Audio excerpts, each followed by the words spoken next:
आप सभी को जय मसीह की। आज हम परमेश्वर का धन्यवाद करते हैं कि परमेश्वर ने ये सुंदर दिन दिखाया और जैसा कि आप लोग बहुत सारा प्रेम दे रहे हैं और अच्छा मैसेज दे रहे हैं और मैसेज के द्वारा पता चल रहा है हमें कि आप लोग सीख रहे हैं। आज हम लोग देखेंगे परमेश्वर के वचन से कि जब हमारे जीवन में प्रार्थना की कमी होती है तो कैसे शैतान कार्य करता है। हम इस बात के विषय में सीखेंगे। हम लोग देखेंगे परमेश्वर के वचन से प्रेरितों के काम 12 अध्याय, वहाँ पर जो पहला वचन है वहाँ पर इस प्रकार से लिखा हुआ है कि उस समय हेरोदेस राजा ने कलीसिया के कई व्यक्तियों को सताने के लिए उन पर हाथ डाले। उसने यूहन्ना के भाई याकूब को तलवार से मरवा डाला और जब उसने देखा कि यहूदी लोग इससे आनंदित होते हैं तो उसने पतरस को भी पकड़ लिया। यहाँ पर हम परमेश्वर के वचन से देखेंगे कि परमेश्वर कैसे हमारे बीच में कैसे परमेश्वर कार्य करते हैं। देखिए, जब हमारे जीवन में प्रार्थना की कमी होती है तभी शैतान हमारे जीवन में कार्य करता है ज़्यादा। तो यहाँ पर हेरोदेस ने देखा कि कलीसिया के कई व्यक्तियों को सताने के लिए उसने क्या किया, याकूब को पकड़ लिया। जब देखिए, जब हम प्रार्थना में कमज़ोर होते हैं ना तो शैतान ऐसा ही करता है हमारे जीवन में कि वो कलीसिया के लोगों को नष्ट करना चाहता है। इसीलिए उसने इसने याकूब को पकड़वा लिया और फिर तलवार से मरवा दिया, क्योंकि उस समय कलीसिया जो है ना प्रार्थना में कमी कर रही थी। इसीलिए यूहन्ना को पकड़वा लिया गया और उसको तलवार से मार दिया गया। तो इसीलिए हमको प्रार्थना में बहुत ही आगे बढ़ना है और परमेश्वर का वचन जैसा कि कहता है कि प्रार्थना करो कि तुम परीक्षा में ना पड़ो।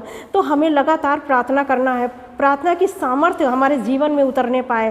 तो अगर कलीसिया जिस तरह से पतरस के लिए, जब पतरस को पकड़ लिया गया तो पतरस के लिए कलीसिया लौ लगाकर प्रार्थना कर रही थी। उस समय कलीसिया को पता चला कि हमारी प्रार्थना में कमी हुई है। तो क्योंकि यूहन्ना को शैतान को अगर हम देखेंगे हेरोदेस के नाम से, तो यहाँ पर हेरोदेस ने याकूब को यहाँ पर लिखा, उसने यूहन्ना के भाई याकूब को तलवार से मरवा डाला। तो याकूब को उसने तलवार से मरवाया था। तो यहाँ पर कलीसिया ने जब देखा कि याकूब को मार डाला गया है तो कलीसिया तैयार हो गई प्रार्थना के लिए। और जब तैयार हो गई तो उसने क्या किया, उसने जब देखा कि पतरस को भी पकड़वा लिया गया है तब कलीसिया लौ लगाकर प्रार्थना करने लगी और विश्वास करने लगी कि परमेश्वर पतरस को छुड़ा करके लाएंगे। और जब वो लोग प्रार्थना कर रहे थे तब यहाँ पर लिखा हुआ है परमेश्वर के वचन में 12:7 में लिखा, तो देखो प्रभु का एक स्वर्गदूत आ खड़ा हुआ और उस कोठरी में ज्योति चमकी और उसने पतरस की पसली पर हाथ मार के उसे जगाया और कहा, उठ जल्दी कर। और उसके हाथों से जंजीरें खुल पड़ी। तब स्वर्गदूत ने उससे कहा, कमर बांध और अपने जूते पहन ले। उसने वैसा ही किया। फिर उसने उससे कहा, अपना वस्त्र पहनकर मेरे पीछे हो ले।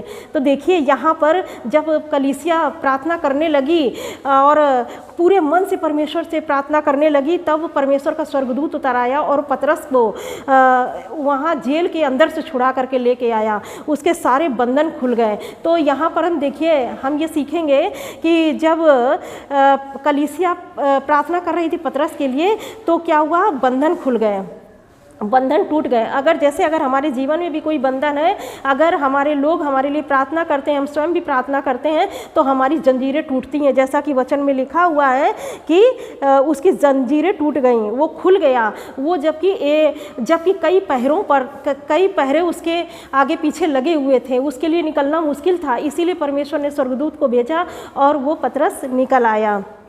तो इसीलिए हमको परमेश्वर के वचन पर बढ़ना है और उससे प्रार्थना करना है। और यहाँ पर हम देखेंगे, यहाँ परमेश्वर के वचन में लिखा हुआ है 12:14 में लिखा हुआ है, पतरस का शब्द पहचान कर उसने आनंद के मारे फाटक न खोला परंतु दौड़कर भीतर गई और बताया कि पतरस द्वार पर खड़ा हुआ है।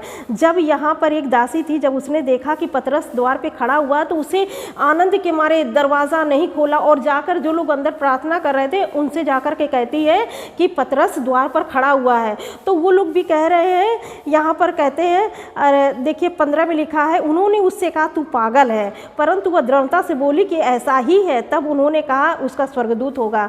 यहाँ देखिए हम लोग प्रार्थना तो करते हैं लेकिन विश्वास नहीं करते हैं। यहाँ कलीसिया प्रार्थना कर रही है और उनको ये विश्वास नहीं हो रहा है कि वो इतनी जल्दी आ गया यहाँ पर।